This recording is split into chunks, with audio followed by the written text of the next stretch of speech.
Наше заклинание. Иди отсюда, на мое сало прибежали. Наше заклинание, как обычно.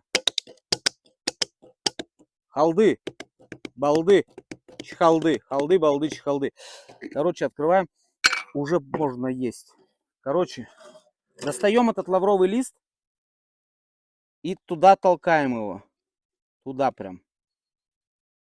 И туда прям толкаем его. Прям туда. Чтобы прям он, вот чтобы прям он вовнутрь был. Прям вовнутрь. И вот так вот льем, льем, льем, льем, льем, льем, льем. И чтобы она прям под завязочку, вот посмотрите, видите, оно под завязочку.